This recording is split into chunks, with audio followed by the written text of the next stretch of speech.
Bonjour à tous. Très heureux de vous retrouver sur RCN en cette deuxième partie du mois de juin qui commence à sentir bon les vacances d'été.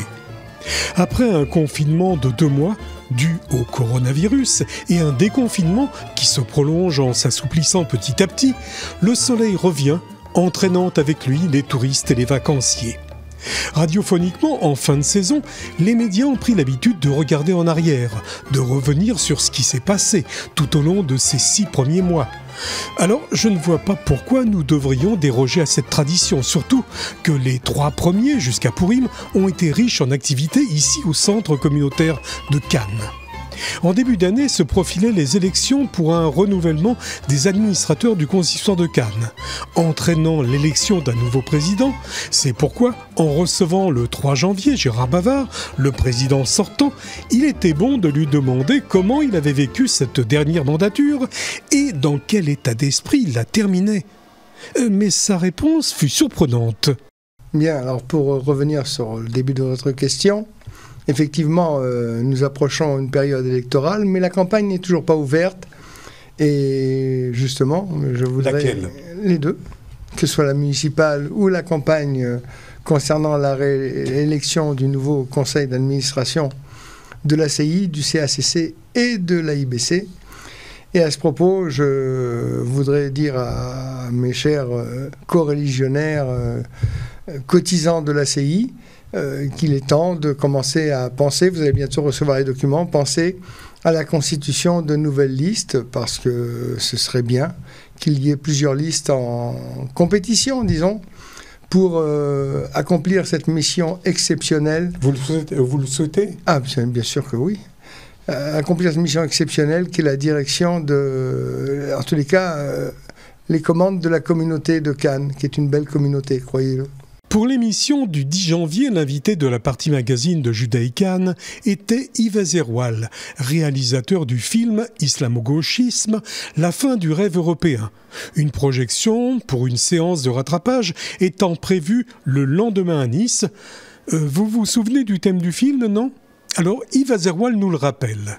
Il est à la fois très simple et très ambitieux. C'est de raconter ce pas de deux entre la gauche radicale et l'islam politique, et raconter un peu la genèse de ce pas de deux et d'expliquer aux spectateurs pourquoi, contre toute logique, ces deux entités se sont réunies sur un socle commun avec une ambition commune, et eux qui sont, je pense à la gauche radicale laïque, et cet islam politique, comme son l'indique, est une émanation religieuse.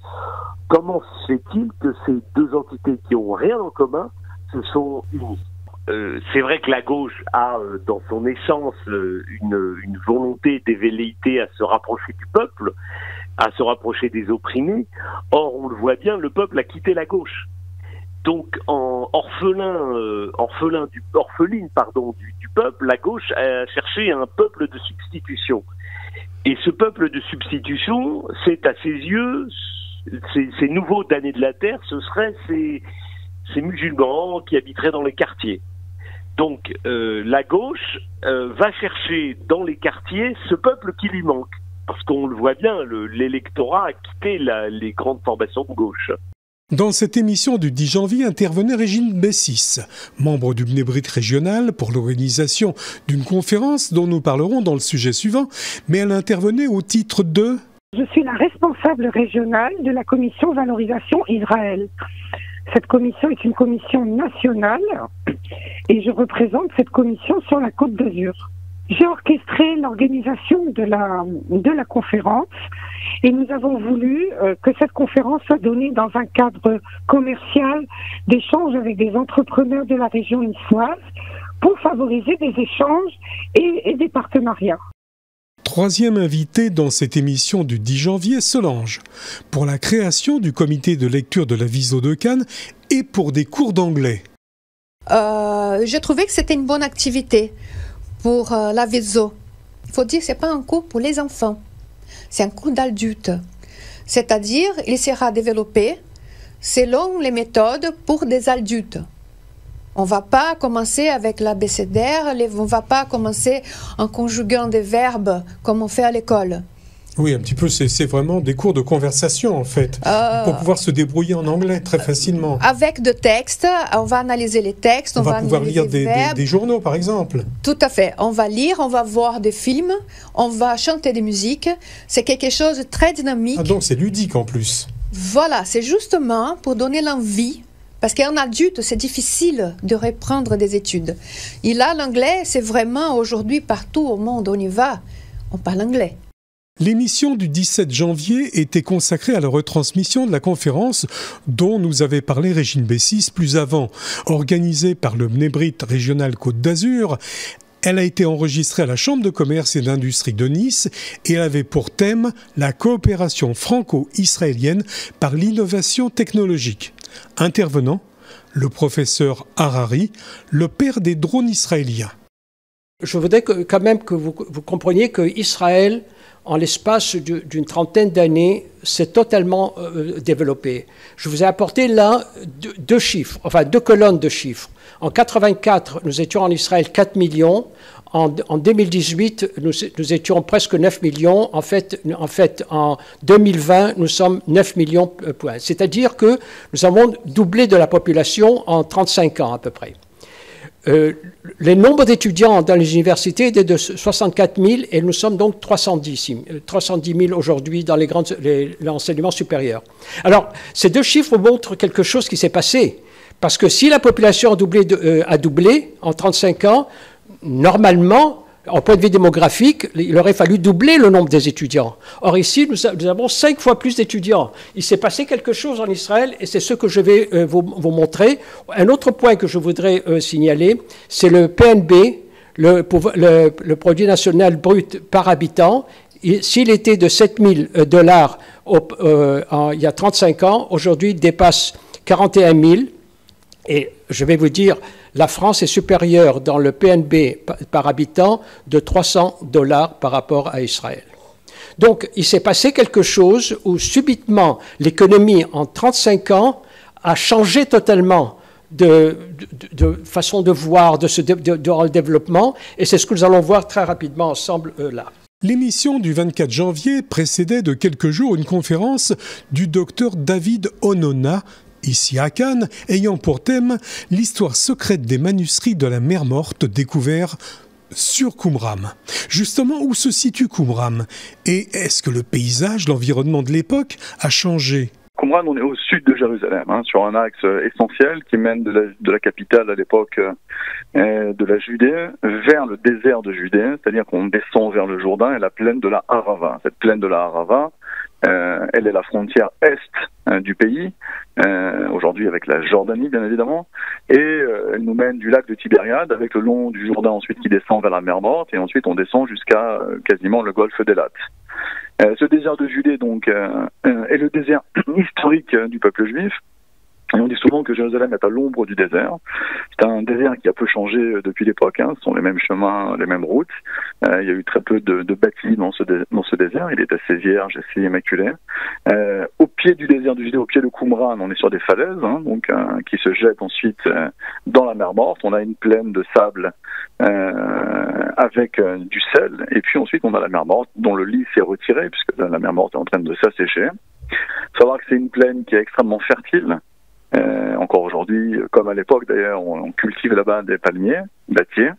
Donc c'est paradoxal parce que l'été il fait très très chaud, mais la terre est fertile. Si on amène de l'eau, il y a beaucoup de sources comme En-Gedi sur la route de Masada par exemple. En-Fashra au nord, il y a à peu près une source tous les 17 km dans le désert de Judée qui se jette ensuite dans la mer Morte. Et donc c'était un point de peuplement de la Judée avec des paysages qui sont entre ciel, désert, mer Morte, bleue, immaculée. Donc assez magique, très prenant au niveau spirituel. Lors de l'émission du 31 janvier, mon invité était Martine Waknin. Pour la communauté juive, en cette fin janvier, l'actualité était marquée par 2 temps forts.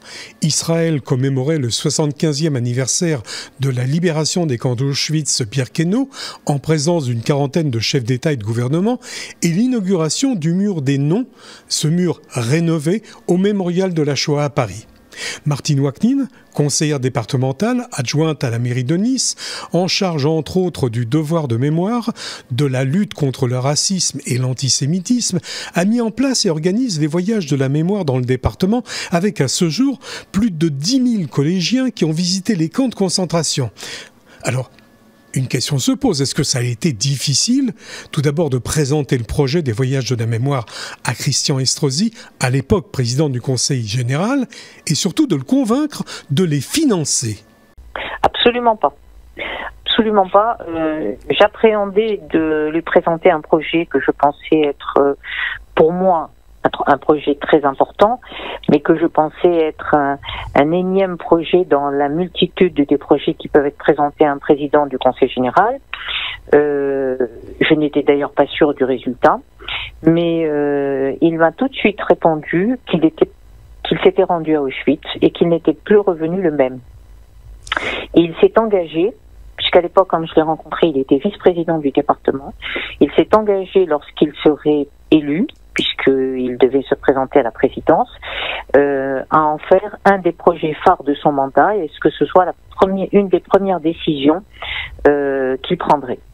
Et il a tenu parole, puisqu'il a fait voter à l'unanimité de son conseil, donc opposition comprise, les voyages de la mémoire, le financement intégral par le département des voyages de la mémoire. À l'époque, cela représentait 10 voyages par an, soit un budget d'à peu près 1 500 000 euros, ce qui est énorme. Je crois qu'à l'époque, c'était unique en France. Aujourd'hui, de nombreux départements le font, mais à l'époque, il y a plus de 16 ans, c'était unique. Et il a eu ce mérite, il a été suivi dans son exemple par Éric Ciotti et par Charles Chinesi. Aujourd'hui, il y a à peu près 3 à 4 voyages.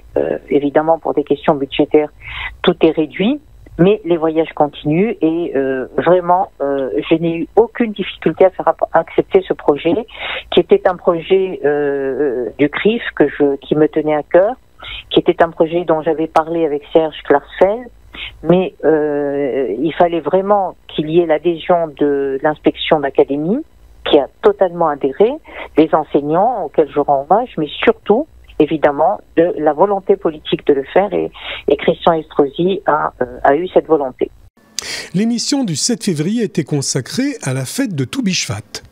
Et une des questions à David Moyal, le rabbin de la ville de Cannes, était: depuis des siècles, de nombreux écrits dans le judaïsme ont exalté la corrélation entre l'homme et la nature.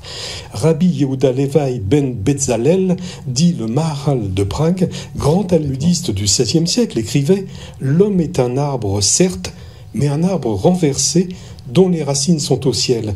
Est-ce qu'on peut considérer, David, que la fête de Toubishvat est un lien étroit qui existe entre l'homme et la nature, le lien le plus étroit? Oui, et d'ailleurs la Torah elle-même le dit, avant que ne le reprenne le monde kabbalistique, parce que dans la Kabbalah, c'est vrai, dans ce monde mystique, il est question de réparer les âmes. Alors forcément, lorsque il s'agit de réciter des bénédictions sur ces fruits, et parfois en récitant ces bénédictions, nous libérons certaines âmes qu'ils vont certainement rejoindre donc leur faisceau éternel et être auprès du trône céleste. Mais rappelons au passage, la Torah elle-même le dit, elle compare l'homme à l'arbre, qui Adam Etz Asadé, car l'homme est comme un arbre, c'est-à-dire en clair, un arbre qui est bien choyé, qui est bien suivi dans sa plantation, dans la semence, dans le fait de bien l'arroser, va bien pousser, il va avoir des racines solides. Eh bien, l'homme, c'est la même chose. L'éducation d'un être, lorsqu'elle est basée sur des valeurs, depuis petit, eh bien, il ne pourra qu'être meilleur avec le temps. Et donc ça, c'est plus que important que l'homme soit comparé à un arbre. 14 février. L'émission Judaïkan, Carole Glassman la présentait et elle recevait Véronique Francou. Psychologue et psychothérapeute, elle est passionnée par le dialogue interreligieux depuis l'âge de 20 ans. Et elle est partie en Inde à l'aventure explorer le monde, où elle a rencontré de nombreuses personnalités qui ont marqué sa vie depuis son plus jeune âge. Habituée au dialogue interreligieux, Véronique, vous faites partie des amitiés judéo-chrétiennes à Antibes, de la fraternité d'Abraham qui représente les 3 religions monothéistes juives, chrétiens, musulmans. Vous êtes amis aussi des Focolaris, c'est un mouvement chrétien qui œuvre pour la paix aux croyants et aux artistes, qui œuvre à l'international. Vous êtes membre également et surtout membre active de l'association Vivre Ensemble à Cannes depuis 2011, qui réunit les 4 communautés religieuses.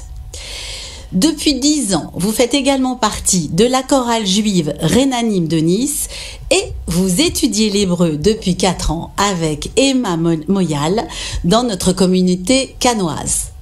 On dit que vous êtes la plus juive des catholiques à Cannes. Aujourd'hui, Véronique, vous êtes là pour nous parler de ce magnifique ouvrage Ensemble vers la paix dont vous êtes l'auteur. Saint-Léger, il est à Fnac, à Cultura, dans toute la région. Cependant, avant de vous présenter le livre, nos amis aimeraient bien vous connaître. Bonjour Véronique Franco. Bonjour Carole, bonjour à tous. Véronique, avant de démarrer sur cet ouvrage merveilleux, d'où venez-vous? Quelles sont vos racines? Alors mes racines sont provençales. J'ai vécu toute ma vie à Salon de Provence. Mon père était méditerranéen depuis plusieurs générations et ma mère venait du Nord. Donc déjà, j'étais confrontée à une certaine forme d'altérité. Nord et Sud. Nord et Sud. Je vous rappelle que je vous propose depuis 11 heures un best-of des émissions judaïcanes de ces 6 derniers mois. Pour cette émission, l'idée du thème du 21 février m'est venue lorsque j'ai vu ce qui se passait sur Paris. 3 femmes ambitionnaient le fauteuil de maire. 4 mois après, rien n'a changé. Agnès Buzyn, Rachida Dati et Anne Hidalgo sont toujours au coude à coude pour le second tour des élections municipales du dimanche 28 juin. Alors j'avais donc, pour cette émission du 21 février, joint Alexandra Bourquio-Fontimpe, conseillère municipale à Antibes-Juan-les-Pins, pour savoir comment les femmes elles-mêmes percevaient l'évolution de leur rôle de plus en plus important en politique, mais aussi qu'est-ce que Alexandra Bourquio-Fontimpe cherchait à prouver et à qui ? C'est une question que souvent je me pose en multipliant les activités. Il y a 1 an et demi, je me suis lancée j'ai repris mes études en fait. Je m'étais arrêtée quand j'étais étudiante à 24 ans à une maîtrise en information et communication pour devenir journaliste. Et c'est vrai que j'ai toujours besoin de m'enrichir. Je lis beaucoup, j'adore participer à des conférences. Donc j'ai un besoin de me nourrir intellectuellement en permanence. Des fois, je me dis j'aimerais en avoir moins l'envie et le besoin. Donc j'ai repris en toute humilité mes études. J'en ai pas parlé, j'ai pas fait de bruit parce que je ne savais pas si j'allais aller jusqu'au bout et surtout si j'allais l'obtenir. Chose faite, puisque au mois de janvier, après 18 mois, j'ai obtenu un Master 2 qui est une 5e année en sciences politiques. Et je me suis dit de toute façon que même si je l'obtenais pas, j'ai tellement appris pendant ces 18 mois, je suis tellement enrichie que c'était déjà un bienfait. Donc parfois je me dis pourquoi je fais toutes ces activités-là, mais j'étais déjà comme ça enfant, j'étais déjà déléguée de mon école, je faisais déjà un peu de bénévolat et de caritatif. Je pense que c'est en moi. Peut-être qu'il faudrait que je fasse une psychanalyse pour savoir pourquoi j'ai besoin de faire toutes ces activités-là. En tout cas, aujourd'hui, elles me rendent heureuse et je continue à le faire. Et puis si un jour j'y arrive plus, je ferai autre chose ou je m'arrêterai, mais j'ai pas l'impression que c'est pour tout de suite. Pour l'émission du 28 février, je recevais Gérard Bavard, le président du consistoire de Cannes, pour nous décrire et commenter les festivités qui avaient été programmées pour Pourim au centre communautaire de Cannes le mardi 10 mars, soit une semaine avant le confinement qui devait intervenir le 17. Et puis, nous étions théoriquement à l'époque à 1 mois de l'élection d'un nouveau bureau qui élirait le nouveau président du consistoire de Cannes. Alors j'en profitais pour lui demander, au cas où il aurait décidé de ne pas se représenter, comment il envisageait l'après-présidence du consistoire. Vaste question.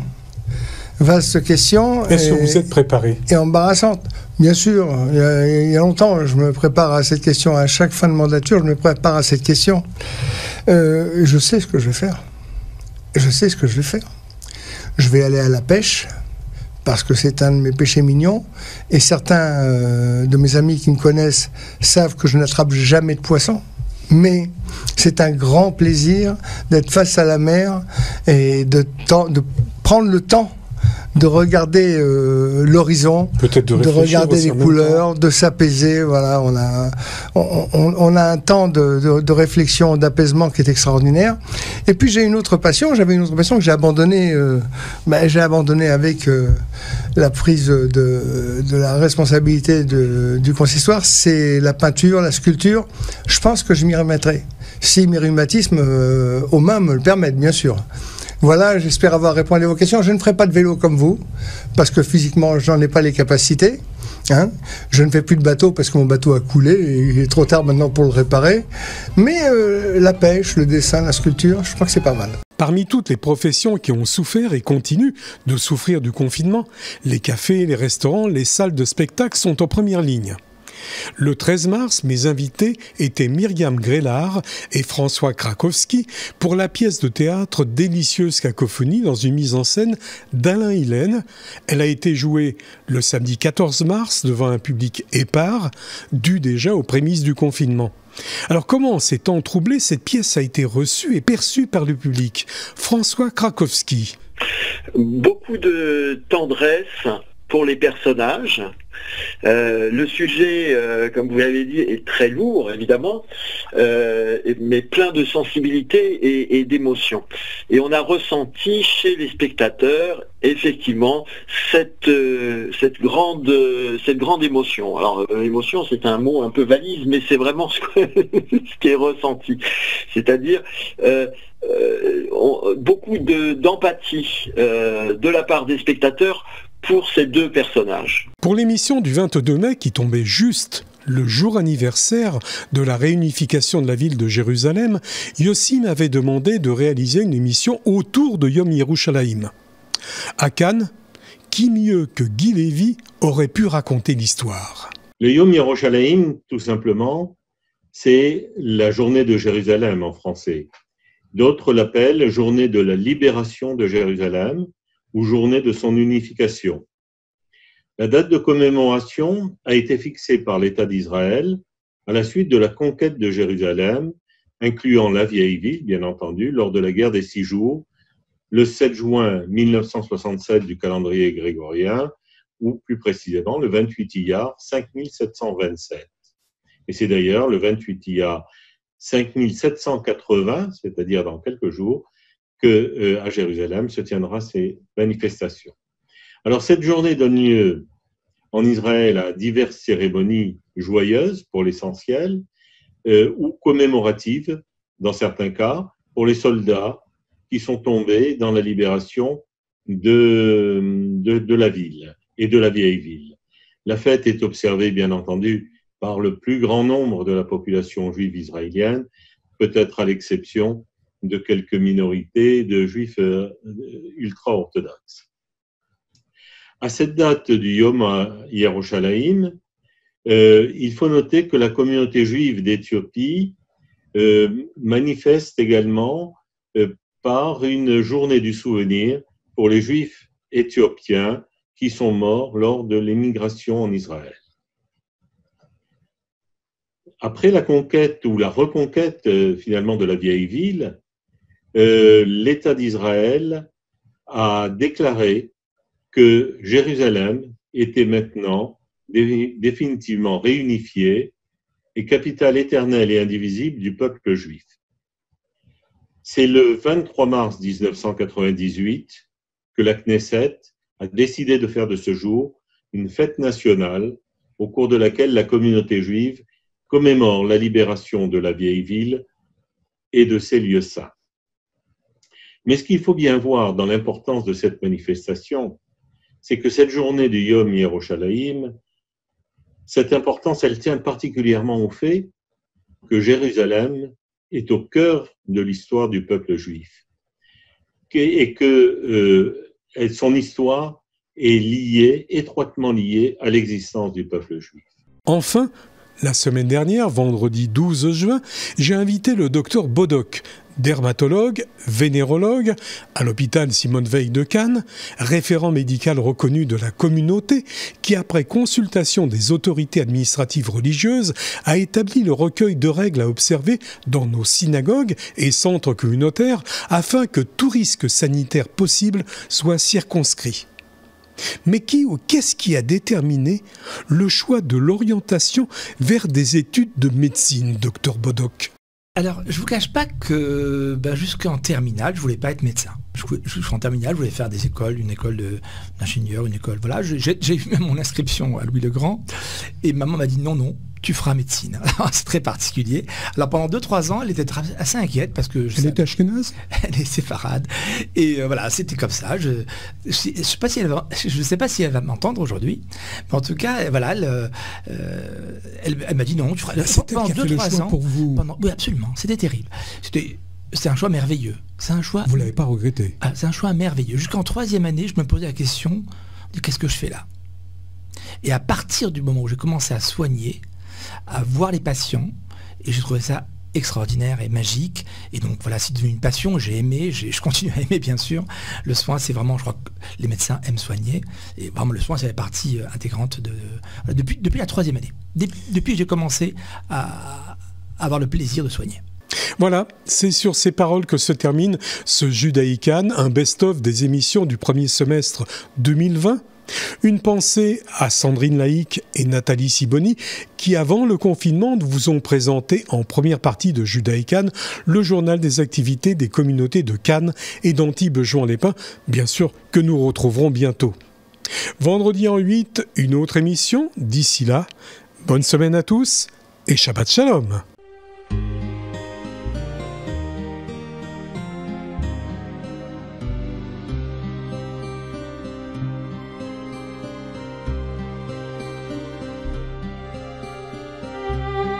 L'air des montagnes, clair et limpide comme le vin, transporte par la brise du crépuscule le tintement des clochettes et l'odeur des pins.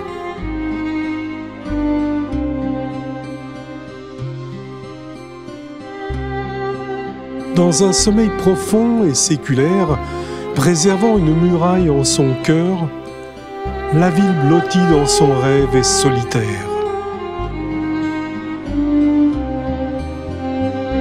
Jérusalem d'or, Jérusalem de bronze et de lumière, pour jouer toutes les chansons écrites en ton nom, je me transforme en violon.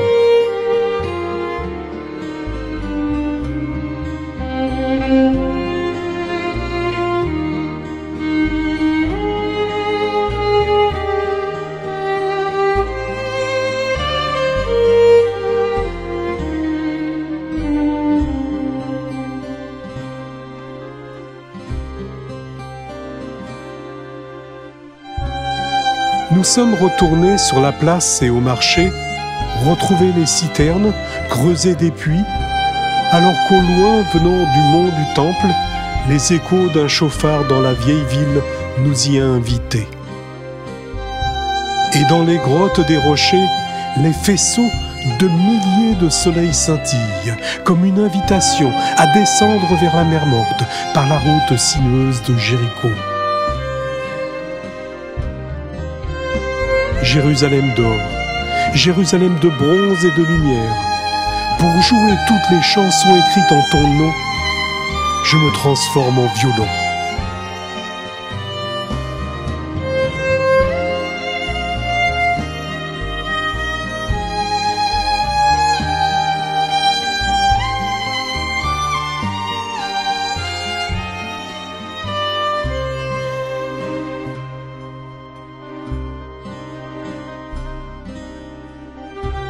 Mais aujourd'hui, je me permets de te chanter, t'orner de couronnes, te tresser des louanges, même si mes discours, mes éloges, mes couplets ne sont pas à la hauteur de ce que tu es en droit de mériter. Car ton nom brûle les lèvres avant qu'on les remue, comme le baiser d'un séraphin. Si je t'oublie, Jérusalem, toi qui es d'or et de lumière, toute revêtue.